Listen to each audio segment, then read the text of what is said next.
Apologies, but I believe it to be accurate. After 13 years of making Wheeler Dealers, I'm quitting. Everyone was caught off guard. Ed China was once patiently teaching his fans how to repair a suspension. One minute he was back on Wheeler Dealers, and the next he was gone. Spectators were taken aback. Ed was more than a co-host, he was the soul of the program. Cool, intelligent, and subtly charming, that was him. He is responsible for the technical proficiency of millions of households. When he left, it felt more like an insult than a casting decision. In its peak, why would anyone leave a show with such a large and enthusiastic fan base? What was happening in the background that caused Ed to give it all up? That can only be grasped by reminiscing about the moment when these peculiar duo initially startled the automotive industry. Two men, one garage, the beginning of a transformation. The original concept was straightforward: restore vintage vehicles, teach others how to do it, and make it enjoyable for everyone involved. Unknowingly, Mike Brewer and Ed China created something that would alter the face of car shows for all time. Mike had deep roots in the automotive industry and was already an experienced presenter. The motivation and vigor to unearth hidden treasures were in his character. It would be easy for him to make a price seem fun when he talked about it. The deal was sealed by him. Conversely, Ed remained a riddle, huge 6'7", serene and composed. His mind was like a well-oiled machine. Ed contributed expertise while Mike contributed flair. They were completely mismatched. Like a clock, the show ran smoothly and authentically. People didn't merely observe changes, they gained knowledge of them. The camera didn't zoom out when the going got tough. Fixing welds and diagnosing turbochargers were just two of Ed's fascinating and soothing topics of conversation. People who wished to learn auto repair skills in the comfort of their own garages could think of his shop as a school. No, it was more than that. It was educational. The recipe was so successful that it continued to be used for over 10 years. Viewers from all over the globe felt a personal connection to the hosts and the cars. You could almost feel the tension between the two friends as they magically fought over an engine. But underlying tensions were beginning to boil over as the show soared to new heights and became beloved by many. Claims circulated that decisions were being made behind closed doors and that disagreements were taking place. Theirs was about to expire, and as we all know, success comes at a cost. The next thing you know, the show would be rocked to its very foundation. As the show expanded, the chains became more restrictive. Leaving for America in 2013 was about more than simply automobiles. It was about expansion into a new culture, a new market, and a new way of life. The United States was a big fan of automotive culture, and Wheeler Dealers had previously proven it could compete on a worldwide scale. They needed to stop being a UK favorite and start becoming a household name around the globe. But major networks took notice of that huge leap, so things had to change. Production values, including the budget, set quality, and stakes, all rose during filming. However, the strain did as well. As more talks and leaders were added, it grew in size. The once closed brunch garage business began to take on the atmosphere of a traditional office. This little UK show became a machine that had to create, perform, and entertain according to a rigid schedule out of nowhere. Being genuine lost some of its luster. What really set the show apart were the cuts to the lengthier fix scenes. There was a reduction or elimination of Ed's in-depth examinations of diagnostics, problem-solving, and ingenious engineering hacks to account for commercial breaks and faster pace. Less emphasis was placed on Ed's intelligence and more on Mike's big deals on the shows. Note was taken by fans. Much like comment sections, online sites were bustling with activity. They inquired, "Where's the detail? Am I missing something?" The education vanished. As is typical for American television shows, Many in production mistook it for a simple case of streamlining. Wheeler Dealers was more than just another car show for Ed China, but that all changed when the show's values began to erode. It was more than just fixing cars. It was a way to show appreciation for the method and the intelligent people observing. When they proposed hiring outside help, attempted to cut even more class time, and restricted Ed's work to brief sound bites, Ed knew they had gone too far. Ed had to make a decision that went beyond a job. It affected his artistic identity, his integrity, and his values.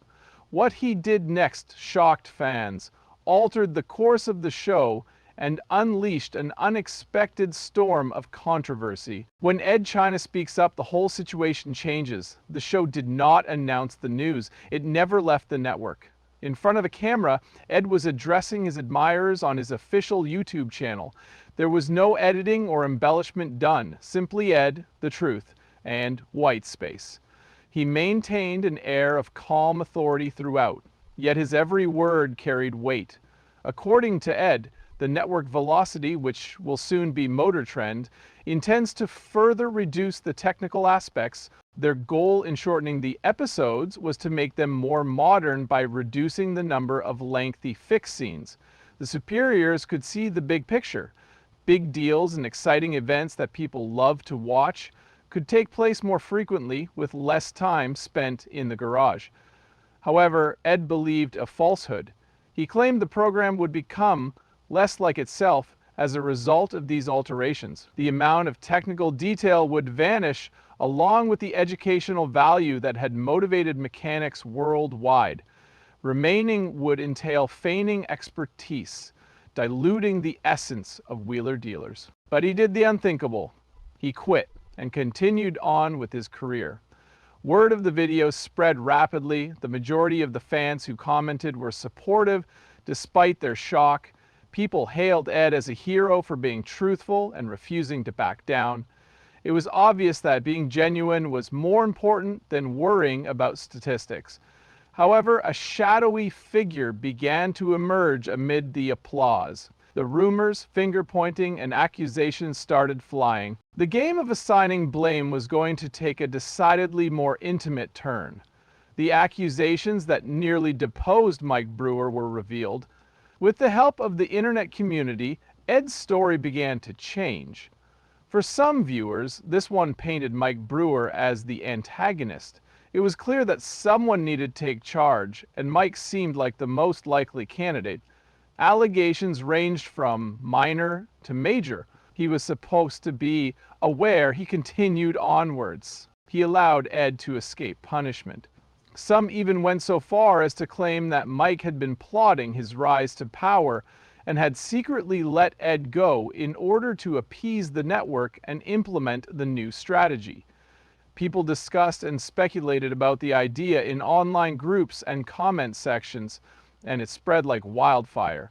Mike openly lied about everything. He complimented Ed's talent, wished him well, and agreed with his choice.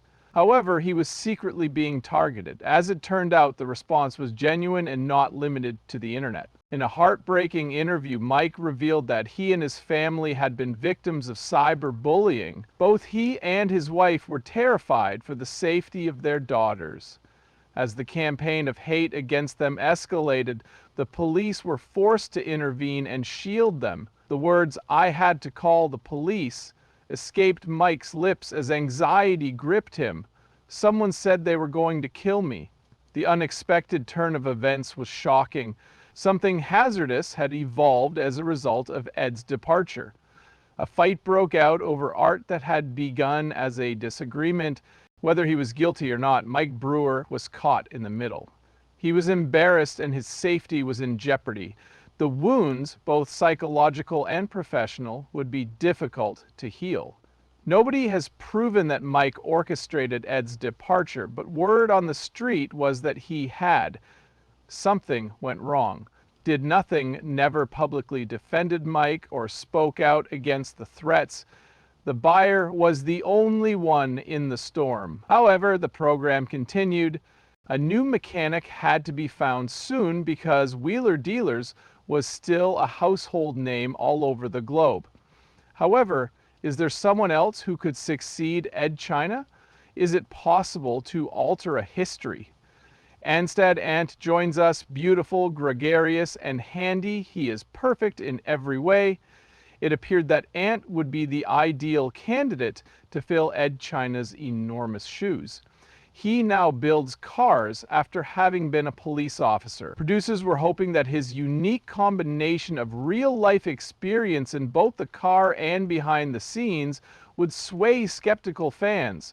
The projects were excellent, working with Mike was a pleasure, and the performances were flawless. The addition of Ant made the screen more engaging, endearing, and practical. It appeared for a while that the show might actually survive the transition. At first glance, both the ratings and the structure appeared to have remained unchanged. Unfortunately, fans were quick to point out the flaws and speak out about them. Ant was fast, energetic, and constantly prepared to pose for the camera, in contrast to Ed's calm and organized experience. Ant enjoyed himself wherever Ed taught. While some viewers praised the improved visuals and quicker pacing, others felt that Wheeler Dealers had lost its contemplative, low-key vibe, which had made the show feel like a do-it-yourself workshop where you could pick the brains of seasoned experts. Instead of being a show for car enthusiasts, it was becoming just about cars, in their opinion. There was no major drama or scandal surrounding Ant's departure in 2020, rather it was merely another chapter in the show's narrative. Before that, there was Mark Elvis Priestley. Plus, he was charismatic, enthusiastic, and a joy to root for. Elvis created a comfortable and inviting atmosphere at the workbench thanks to his positive attitude and history on a race team. Despite his genuine abilities and pleasant personality, the same criticisms persisted. Fans insisted on asking, "Where's the heart?" despite the excellent mechanics and fantastic cars. The competence of these new hosts was clearly demonstrated. If anything, the genuine concern was whether Wheeler Dealers could ever regain the spirit it had lost when Ed China departed from the garage. Away from the cameras, Ed was subtly re-establishing his own world, but he was never forgotten as the show struggled to find its own voice and hit the same note twice. This time, Ed China does things his way and starts over. Ed China returned in 2021, but this time he took control of every frame on YouTube.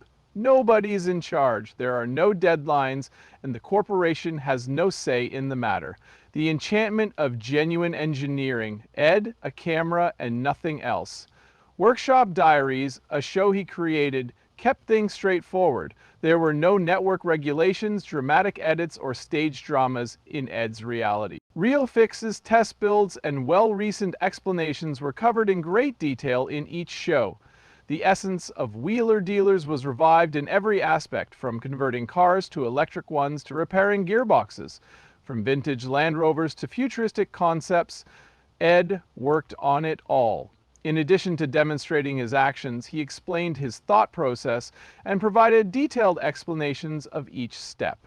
Pleasant, low-key, and personal, that was the tone. Those who yearned for Ed China's classic enchantment made the pilgrimage. The comments were filled with compliments. Previous viewers compared it to returning home. Not only did the number of views and members increase, but Ed appeared genuinely delighted to be back in an environment where passion and accuracy took precedence over hurried work and drama. Even more surprisingly, he revisited the famed but underappreciated automobiles from Wheeler Dealers. At last, on his own station, he could provide the care and affection those builds sorely needed. With no commercial breaks or editing cuts, Ed told the whole story as it was meant to be told. However, Mike Brewer remained in control of TV, bringing in fresh talent and expanding the brand to ensure its continued success. But as Workshop Diaries gained more and more viewers, one question began to reverberate through the audience. What would happen if Mike and Ed crossed paths again? Would it be more of a meeting or an accounting? A legacy, two roads, and fans. who would like to see the group perform live again. Time has passed. Mike and Ed are no longer associated in the corporate sphere. Fans who watched every gearbox fix, engine repair, and hilarious moment still feel like the story isn't over. Not at all. The co-hosts of Wheeler Dealers come and go, but Mike Brewer remains the show's host. Despite the constant change in the television industry and the introduction of new platforms, he has managed to keep the brand alive. His unfaltering positivity, perseverance, and knack for spotting opportunities have made him a symbol of strength. There is still a solid foundation for the show, despite its new appearance. In contrast, Ed has grown even more forthright recently. Workshop Diaries, his YouTube channel, is more about sharing his passions than it is about monetization. He steers clear of passing trends and adapts his writing style to suit the desires of marketers. Inspiring a group of gearheads who value honesty above all else, he makes and talks about what matters. His devoted followers continue to put their faith in him despite his modest following size. In public, neither man has discussed the other in any detail. No moving interviews, posts, or meetings were conducted. Long, tense silence was all that was heard. For fans, there is still unspoken history and unanswered questions in the silence of this one. The question, could it ever happen, persists regardless of the circumstances. It would be interesting to see them collaborate again, either for a one-off performance or to discuss the behind-the-scenes events. To sum up, Wheeler Dealers was about more than just cars. Every single one of them revolved around two guys with opposing views but identical souls. In addition, it dealt with themes of trust, love, and the joy of mending wounds, both internal and external to individuals. Additionally, make sure the garage door is completely closed. It may be patiently awaiting its final opening. Do you have any opinions? Was Ed China's departure the end of Wheeler Dealers' enchantment, or was it merely a transformation? Use the space below to express your thoughts. An analysis of one of the most discussed commercial breaks in television history. Give it a thumbs up, subscribe, and hit that bell icon if you enjoyed it.